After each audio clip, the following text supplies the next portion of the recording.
Hello students, इस video में हम डिस्कस करने वाले हैं 2019 का जो जेईई मेंस का एग्जाम हुआ है उसका वेटेज कैसे दिया गया है चैप्टर्स को, यानी कि वेटेज का एनालिसिस का वीडियो है पूरा कि किस चैप्टर को किस हिसाब से वेटेज दिया गया। अब देखो 2019 के जेईई मेन एग्जाम की खास बात यह थी कि पहली बार उस एग्जाम को एनटीए ने कंडक्ट कराया था, तो थोड़ा सा वेटेज में उन्होंने क्या कर दिया, चेंज किया था, थोड़ा फेरबदल हुआ था, जिसकी वजह से ये एनालिसिस इंपॉर्टेंट है कि किस तरह से आप एक्सपेक्ट कर सकते हैं नंबर ऑफ क्वेश्चन अलग अलग चैप्टर से या अलग अलग सेक्शन से आने वाले जेईई मेंस एग्जाम में।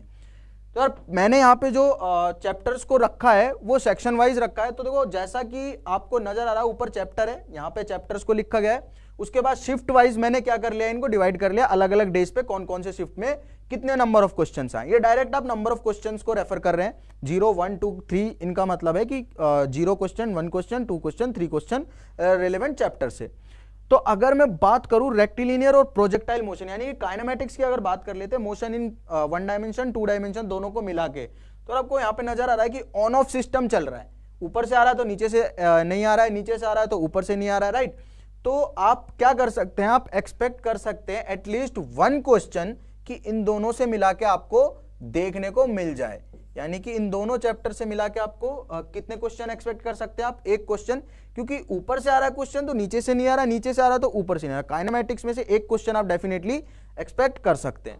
अब अगर हम मूव करते हैं एनएलएम और फ्रिक्शन पे, तो इस बार ऐसा हुआ कि उन्होंने एनटीए ने क्या किया कि जो 11th वाला पार्ट है उसको थोड़ा कम वेटेज दिया है और 12th वाले पार्ट को थोड़ा ज्यादा वेटेज दिया है। और 11th में से कौन से चैप्टर इंपॉर्टेंट है वो आपको नजर आ जाएंगे। अभी बात करते हैं एनएलएम और फ्रिक्शन की, तो यहां पे क्या हुआ, दो शिफ्ट में क्वेश्चन आया, उसके बाद बिल्कुल 3 शिफ्ट में नहीं आया, फिर 1 में आया, फिर 1 में नहीं आया, फिर 1 में आया, यानी कि टोटल ओवरऑल अगर मैं बात करूं तो 1 क्वेश्चन ही आप यहां से भी एक्सपेक्ट कर सकते हैं इस पैटर्न के अकॉर्डिंग कि यार 1 क्वेश्चन तो चलो यहां से आ ही जाएगा। अब वर्क पावर एनर्जी पे अगर मैं मूव करूं तो 4 शिफ्ट में लगातार क्वेश्चन है, उसके बाद कोई क्वेश्चन नहीं है 4 शिफ्ट में, मतलब कि 50% शिफ्ट में इसको दिया गया, 50 में नहीं दिया गया। तो यहां पे भी आप क्या कर सकते हैं, मैक्सिमम अगर क्वेश्चन एक्सपेक्ट कर सकते हैं तो 1 कर सकते हैं कि भाई 1 क्वेश्चन मैं एज्यूम कर लेता हूं यहां से आ सकता है। अब सर्कुलर मोशन की बात करूं तो सर्कुलर मोशन को कोई बहुत ज्यादा इंपॉर्टेंस दी नहीं गई है, जैसा कि आप देख सकते हैं सिर्फ 2 क्वेश्चन यहां से 8 शिफ्ट में आए। तो अगर इस पैटर्न को फॉलो किया जाए तो सर्कुलर मोशन तो डिजर्व नहीं करता कि एग्जाम में आए, क्योंकि 8 शिफ्ट है और सिर्फ 2 ही क्वेश्चन है। अगर 4 भी आते तो मैं बोलता कि आ सकता है। सबसे इंपॉर्टेंट जो टॉपिक है यहाँ पे वो सिर्फ और सिर्फ centre of mass, rigid body dynamics और ग्रेविटेशन है, जो कि through out the shifts 8 shift में कांस्टेंट रहे हैं। सेंटर ऑफ मास में हर बार क्वेश्चन आया, सिर्फ यहां नहीं आया, लेकिन यहाँ पे 2 क्वेश्चन आ गए, ठीक है। 3 बार नहीं आया तो एक पेपर में 2 क्वेश्चन आ गए। और इंपॉर्टेंट इसलिए भी है क्योंकि कॉन्सेप्ट ज्यादा है इसके अंदर। मैं यहाँ सेंटर ऑफ मास में कोलिजन और लीनियर मोमेंटम को भी कंसीडर कर रहा हूं सेंटर ऑफ मास के साथ साथ। Rigid body dynamics, centre of mass से आप एक्सपेक्ट कर सकते हैं 1 क्वेश्चन। रिजिड बॉडी डायनामिक्स की अगर बात करूं तो देखो 1 1 2 2 1 3 1 2, यानी कि 2 क्वेश्चन तो आप मान के चलो मिनिमम यहां पे आने की पूरी संभावना है। अगर आप प्रिपेयर कर रहे हैं तो ध्यान दें कि रिजिड बॉडी डायनामिक्स आपका बहुत अच्छा होना चाहिए, ताकि एग्जाम में अगर क्वेश्चन आ जाए तो आप उसको जल्दी से सॉल्व कर पाए। ग्रेविटेशन बिल्कुल एकदम कांस्टेंट टाइप का चैप्टर है, हर साल क्वेश्चन आपको नजर आ रहा है, हर शिफ्ट में आपको क्वेश्चन नजर आ रहा है, और 1 शिफ्ट में 12 जनवरी शिफ्ट 1 में आपको नजर आ रहा है 2 क्वेश्चन, तो मिनिमम 1 क्वेश्चन तो आएगा ही आएगा। तो ये हो गया अपने मैकेनिक्स वाले पार्ट का एनालिसिस। आगे मूव करते हैं हम, यहां पे हम देख रहे हैं इलेक्ट्रोडायनेमिक्स और मैग्नेटिज्म, यानी कि इलेक्ट्रोस्टैटिक्स हो गया, करंट इलेक्ट्रिसिटी होगा, कैपेसिटर हो गया, मूविंग चार्ज एंड मैग्नेटिज्म हो गया, इलेक्ट्रोमैग्नेटिक इंडक्शन और अल्टरनेटिंग करंट को भी मैंने यहीं पे ले लिया है। तो देखो यार पहला जो पार्ट होता है इलेक्ट्रोस्टैटिक 1 और 2, और उसके अलावा करंट इलेक्ट्रिसिटी और कैपेसिटर, जो जनरली हम 12वीं में सबसे पहले कवर करते हैं, उन चैप्टर्स का बहुत ज्यादा वेटेज है। हर एक शिफ्ट में आप देख रहे हैं 2 3 2 3 1 2 3 क्वेश्चन है ही है, यानी कि आप तीनों, अगर मैं बात करूं इन तीनों चैप्टर को मिला दे तो 5 क्वेश्चन, मिनिमम 5 क्वेश्चन मैं बोल रहा हूं यहां से निकल के आएंगे ही आएंगे। देख लो मिनिमम 5 क्वेश्चन तो हर एक शिफ्ट में आपको नजर आ ही रहे हैं। मिनिमम जो क्वेश्चन है वो ही 5 है, जबकि इलेक्ट्रोस्टैटिक से क्वेश्चन आया भी नहीं था उस शिफ्ट में तब। और सबसे इंपॉर्टेंट अगर मैं टॉपिक की बात करूं जो कि मुझे यहां के पैटर्न के अकॉर्डिंग दिख रहा है, वो है आपका करंट इलेक्ट्रिसिटी। तो गाइस सॉल्व करना स्टार्ट कर दे सर्किट्स को, रेजिस्टेंस की प्रॉब्लम्स को, और बहुत सारे जो इंपॉर्टेंट एनालिसिस है सर्किट के उनको। उसके बाद अगर मैं मूविंग चार्ज और मैग्नेटिज्म की बात करूं तो एक टॉपिक है, एक चैप्टर है जिसके अंदर बहुत सारे टॉपिक है कि भाई चार्ज की मोशन कैसी होती है, उसके फोर्स वगैरह और दो वायर के बीच का फोर्स, वो सारी चीजें बहुत इंपॉर्टेंट हो जाती है अपने आप में जब आप देखते हैं कि 3 क्वेश्चन एक ही शिफ्ट में डाल दिए गए। यानी कि 3 क्वेश्चन का मतलब क्या हो गया, आपके पास में बहुत अच्छे खासे नंबर आप वहां से क्या कर सकते हैं, ऑब्टेन कर सकते हैं। तो मूविंग चार्ज और मैग्नेटिज्म से मैं एक्सपेक्ट करूंगा कि एटलीस्ट 2 क्वेश्चन आपको देखने को मिले इस अकेले चैप्टर से, क्योंकि नंबर ऑफ क्वेश्चंस ज्यादा हैं, वैरायटी ऑफ क्वेश्चंस यहां से बन सकती है।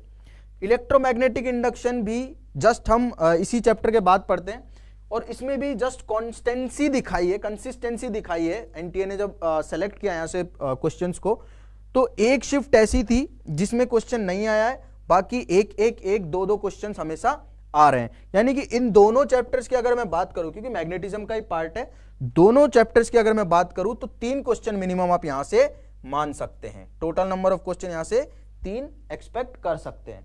अब आते हैं अल्टरनेटिंग करंट पे। तो यार इसका सीन ऐसा है कि एक बार क्वेश्चन नहीं आया है, फिर आया है, फिर नहीं आया है, फिर आया है, एंड सो ऑन, मतलब कि अल्टरनेटिवली फॉर्म में चल रहा है। उसका मतलब यह है कि जरूरी नहीं है कि यहां से क्वेश्चन आए और कोई बहुत ज्यादा ध्यान देने वाला टॉपिक नहीं है, आसान है, बस थोड़ी कुछ फेजर डायग्राम्स और थोड़ी इंपॉर्टेंट प्रॉपर्टीज आपको पढ़नी होती है। सर्किट्स आते हैं तो कर सकते हैं डेफिनेटली। एक क्वेश्चन मैं बोलूंगा कि आप यहां से उम्मीद कर सकते हैं। ये हो गया अपना इलेक्ट्रोडायनेमिक्स 12th का जो इंपॉर्टेंट चैप्टर्स और पार्ट होता है उसके बारे में। अब आगे मूव करते हैं हम। यहां पे मैंने लगाया हुआ है वेव्स वाला जो पार्ट होता है वो पूरा, यानी कि वेव्स वगैरह जो आप पढ़ते हो और उसके अलावा ऐड किया है यहां पे ज्योमेट्रिकल ऑप्टिक्स, जिसका किसी टॉपिक से कोई लेना देना नहीं है, वो अपने आप में इंडिपेंडेंट है। अब आप देखेंगे एसएचएम तो हर साल क्वेश्चन है, हर शिफ्ट में क्वेश्चन है, और हर शिफ्ट में क्वेश्चन का मतलब है कि एटलीस्ट एक क्वेश्चन तो आप अज्यूम करके चलें। वेव्स ऑन अ स्ट्रिंग कोई जरूरी नहीं है, साउंड वेव्स कोई जरूरी नहीं है हर शिफ्ट में आए, और वेव ऑप्टिक्स भी कोई जरूरी नहीं है हर शिफ्ट में आए, लेकिन फिर भी मैं इन तीनों को साथ में ले रहा हूं क्योंकि तीनों से बहुत सारी चीजें एक साथ निकाली जाती है। इंटरफेरेंस तीनों में होता है, इंटेंसिटी तीनों की एक साथ लिखी जाती है, और बहुत सारे इफेक्ट है जो एक साथ हम इनका पढ़ते हैं। ठीक है, तो इन तीनों से टोटल मिलाकर मैं बोलूंगा कि मिनिमम आप 2 क्वेश्चन एक्सपेक्ट कर सकते हैं। मिनिमम मेरा मतलब यह है कि कम से कम 2 तो आएंगे ही, ऊपर भी आ सकते हैं।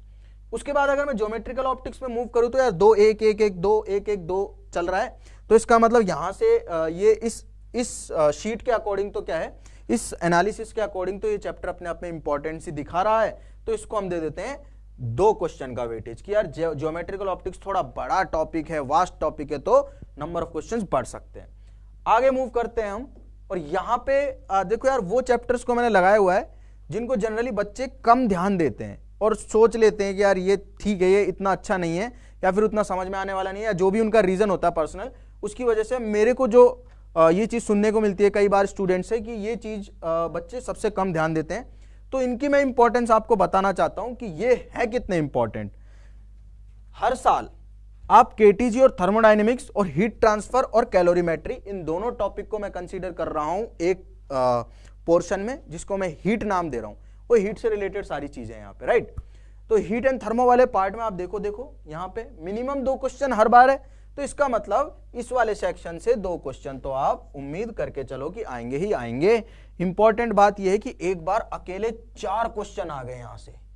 4 क्वेश्चन का मतलब है 16 नंबर, 120 में से 16 नंबर आपको एक चैप्टर ने दिला दिए, तो इंपॉर्टेंट है।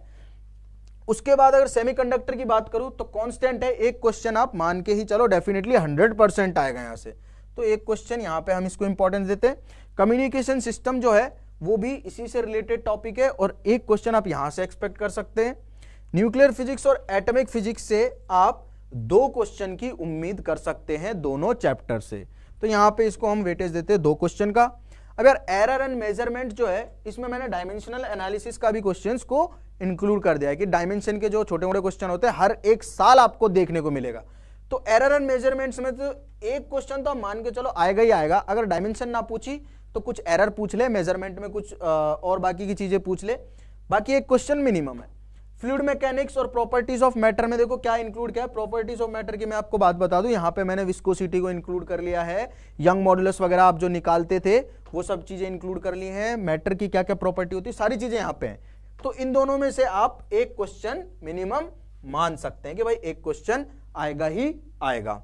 तो ये हुआ अपना जनवरी का एनालिसिस। तो एनटीए ने क्या किया, जनवरी में ये पेपर बनाया था और जनवरी बहुत जल्दी आ जाता है यार प्रिपेयर करने वाले बच्चों के लिए। तो उन्होंने क्या किया, 12वीं वाले टॉपिक्स को, क्योंकि वो बहुत ताजा होती है बच्चों के लिए उस समय और बहुत फ्रेश उनके माइंड में चीजें होती है, इसलिए वो क्या करते हैं, ज्यादा यहां से 12th वाले पोर्शन में से उन्होंने चीजें दे दी। अब हम मूव करते हैं अप्रैल पे कि अप्रैल में क्या सिनेरियो रहा। तो यार अप्रैल में कुछ ऐसा हुआ, सेम चीजें अगेन, वही पोर्शन वाइज, वही बोल सकते हैं कि वही सेम कंटेंट है चैप्टर वाइज। अगर मैं देखूं रेक्टिलिनियर मोशन और प्रोजेक्टाइल यानी कि काइनेमैटिक्स, तो अगेन आप एक्सपेक्ट कर सकते हैं मिनिमम एक क्वेश्चन, ठीक है। यहां पे भी इसको ज्यादा वेटेज नहीं दिया गया, तो जनवरी में भी नहीं दिया गया, अप्रैल में भी नहीं दिया गया, इसका मतलब कि दोनों पेपर में नहीं दिया गया, तो एक क्वेश्चन आप यहां से मिनिमम एक्सपेक्ट कर सकते हैं।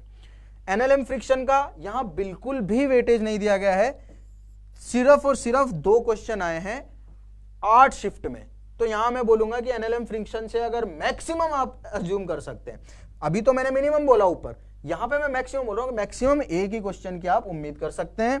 आगे वर्क पावर एनर्जी में भी सेम केस है, एक क्वेश्चन आप सोच सकते हैं कि आ सकता है मैक्सिमम, उससे ज्यादा तो बढ़ेगा नहीं, डायरेक्ट क्वेश्चन। सर्कुलर मोशन में आपने देखा कि किसी भी शिफ्ट में कोई क्वेश्चन नहीं है, और सिर्फ जनवरी वाले में भी 2 ही क्वेश्चन आए थे 8 शिफ्ट में, तो मैं यहां फिर से बोलूंगा कि सर्कुलर मोशन को एनटीए ने बर्खास्त कर दिया, ये टॉपिक उनको बिल्कुल पसंद नहीं आया है पिछले साल हुए दोनों ही पेपर में। आगे अगर मैं बात करूं centre of mass, rigid body dynamics और ग्रेविटेशन की, तो यार वो मैंने पहले भी बोला था, तीनों बहुत इंपॉर्टेंट टॉपिक है, और मिनिमम जो क्वेश्चंस पहले मैंने बोला था एक्सपेक्ट कर सकते, पिछले एनालिसिस के अकॉर्डिंग 5 थे, यहां मैं बोलूंगा कि मिनिमम आप 3 क्वेश्चन एक्सपेक्ट कर सकते हैं। यहां पे हो सकता है 4 भी आ जाए, हो सकता है 5 भी आ जाए, लेकिन मिनिमम 3 तो है, ठीक है। तो ऑन एन एवरेज 3 चैप्टर से 4 क्वेश्चन मैं बोल रहा हूं आपको कि जनवरी और अप्रैल का एनालिसिस मिला के इन तीनों चैप्टर से 4 क्वेश्चन आप उम्मीद कर सकते हैं। अब अगर मैं इलेक्ट्रोडायनामिक्स वाले पार्ट पे मूव करूं, तो देखो यार उस वाले जो जनवरी वाला पेपर था उसमें इन चीजों को बहुत ज्यादा इंपॉर्टेंस दी थी, और यहां से मैंने बोला था 5 क्वेश्चन आप उम्मीद कर सकते हैं, कम से कम आएंगे। और मैं फिर बोलूंगा कि 5 क्वेश्चन यहां से आप उम्मीद कर सकते हैं कि आएंगे ही आएंगे, क्योंकि आपको क्लियरली विजिबल है यार, देखो 3 और 3 6 और 2 8 क्वेश्चन भी आए हुए हैं, ठीक है। तो ये तीनों चैप्टर जो है आपस में इंटर रिलेटेड भी है, और इनसे आप 5 क्वेश्चन एक्सपेक्ट कर सकते हैं मिनिमम। हो सकता है 6 आ जाए, हो सकता है 7 आ जाए, और आपकी किस्मत अच्छी रही और अच्छा आपने प्रिपेयर किया इन चीजों को, तो 8 भी आ सकते हैं। उसके बाद अगर मैं मूव करूं मूविंग चार्ज और मैग्नेटिज्म और इलेक्ट्रोमैग्नेटिक इंडक्शन पे, तो अगेन वहां पे भी जैसा 3 क्वेश्चन मिनिमम थे, यहां पे भी मैं बोल रहा हूं कि 3 क्वेश्चन मिनिमम है। बहुत बड़े बड़े चैप्टर हो जाते हैं अपने आप में, और बहुत सारे टॉपिक्स भी हमें कवर करने होते हैं। करंट इलेक्ट्रिसिटी से पहले भी उतना स्कोप नहीं दिखाया एनटीए ने, और यहां पे भी सिर्फ 2 बार सवाल पूछे थे, आसान सवाल थे वो अलग बात है, बट मैं नहीं बोलूंगा कि अगेन इस टॉपिक पे आपको ज्यादा ध्यान देने की जरूरत है, क्योंकि इसको प्रीफर नहीं किया जा रहा है दोनों बार। उसके बाद अगर मैं मूव करूं वेव्स वाले पोर्शन पे, तो देखो ये जनरली पार्ट जो है 11th का होता है अपना, ठीक है। इसमें अगर मैं बात करूं ज्योमेट्रिकल ऑप्टिक्स की, तो ये थोड़ा पार्ट 12th में आ जाता है। उसके बाद वेव ऑप्टिक्स जो है वो अपना 12th का पार्ट, राइट। अब यार एसएचएम की अगर मैं बात करूं, तो एक क्वेश्चन आप मान सकते हैं, पहले भी मैंने बोला था कि एक क्वेश्चन आप अज्यूम कर सकते हैं। अगर मैं सेपरेट इस क्वेश्चन की बात करूं, बाकी इसको मिला के कहीं पे भी दिया जा सकता है। Waves on a string, sound wave और वेव ऑप्टिक्स, ये वेव का ही पार्ट है, तीनों में सिमिलैरिटी होती है, पहले भी डिस्कस कर चुके हैं, और तीनों से आप अगर एक्सपेक्ट करेंगे तो 2 क्वेश्चन कर सकते हो सकता है किन्हीं भी 2 चैप्टर से एक क्वेश्चन डायरेक्ट आ जाए, एक चैप्टर को छोड़ दिया जाए। ज्योमेट्रिकल ऑप्टिक्स से यार आप अज्यूम कर सकते हैं कि 2 क्वेश्चन दे दिए जाए, पहले भी मैंने 2 बोले थे, जनवरी में जो एनालिसिस हुआ था और अप्रैल में जो एनालिसिस चल रहा है उसके अकॉर्डिंग भी 2 ही क्वेश्चन मैं बोल रहा हूं। इसका मतलब आपको क्लियरली समझ में आ रहा होगा कि आपको 8 नंबर ज्योमेट्रिकल ऑप्टिक्स अकेला दिला सकता है, तो फोकस करने की जरूरत है ज्यादा वेटेज वाले चैप्टर्स पे। मूव करते हैं उस सेक्शन पे जो हमने पहले भी डिस्कस किया, जिसपे कम ध्यान दिया जाता है लेकिन इंपॉर्टेंस ज्यादा है। थर्मल पार्ट की अगर मैं बात करूं, हीट वाले पार्ट की, जहां पे थर्मोडायनेमिक्स और हीट को पढ़ा जाता है, वहां से आप क्वेश्चन एक्सपेक्ट कर सकते हैं 3, ये मैं मिनिमम बोल रहा हूं, और आप समझ सकते हैं मैक्सिमम 4 भी हो सकते हैं, इससे ज्यादा मैं नहीं बोलूंगा। अगर मैं बात करूं सेमीकंडक्टर की, तो देखो अगेन एक कांस्टेंट टॉपिक है जो कंसिस्टेंसी दिखा रहा है, हर साल हर एक शिफ्ट में आने वाला टॉपिक बन गया है। तो एक क्वेश्चन मैं यहां से भी बोलूंगा कि आप एक्सपेक्ट कर सकते हैं, एक पेपर में बहुत बोल सकते हैं इसने ज्यादा लीप मारा है, छलांग मारा, जहां पे 3 क्वेश्चन डायरेक्ट आ गए थे यहां से। वो अलग बात है कि एनटीए ने प्रीफर किया कि उसके अगली शिफ्ट में नहीं दिया एक भी क्वेश्चन। एक दिन में होने वाले 2 पेपर थे जेई मेंस के, 9 अप्रैल और 9 अप्रैल को शिफ्ट 1 शिफ्ट 2 में, एक ही में 3 दे दिया, अगले में एक भी नहीं दिया। तो आप यहां से मिनिमम एक क्वेश्चन तो एक्सपेक्ट कर ही सकते हैं। और कम्युनिकेशन सिस्टम से आप एक क्वेश्चन अगेन एक्सपेक्ट कर सकते हैं। न्यूक्लियर और एटॉमिक से भी आप एक एक क्वेश्चन एक्सपेक्ट कर सकते हैं कि एक क्वेश्चन आपका न्यूक्लियर से और एक एटॉमिक से आ जाएगा। अब बात रहेगी फ्लूइड और प्रॉपर्टीज ऑफ मैटर की, तो यहां पे आप क्या कर सकते हैं, मैं बोलूंगा 2 क्वेश्चन एक्सपेक्ट करके चलें। फ्लूइड का क्वेश्चन उन्होंने दिया है, उनको पसंद आ रहा है टॉपिक तो दे रहे हैं। जेई मेंस के हमने 2019 के जनवरी में भी देखा कि भाई फ्लूइड से क्वेश्चन आ रहा है। और प्रॉपर्टीज ऑफ मैटर में तो यार यंग मॉडुलस निकालना तो बहुत बेसिक चीज है और बहुत इंपॉर्टेंट है, बहुत जगह यूज भी आता है, तो उस पे इन्होंने क्वेश्चन बार बार पूछा है।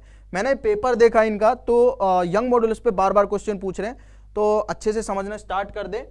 तो गाइस ये था अपना पूरा का पूरा अप्रैल का और जनवरी का एनालिसिस की जेई मेंस ने जो एग्जाम आया है वो किस तरह से आया है, एनटीए को क्या चीजें पसंद आ रही है। होप आपको पता चल चुका होगा किन पोर्शंस पे आपको ध्यान देना है, ये चीजें आपको क्लियर हो चुकी होंगी। और क्या आप उम्मीद कर सकते हैं, कितने क्वेश्चन उम्मीद कर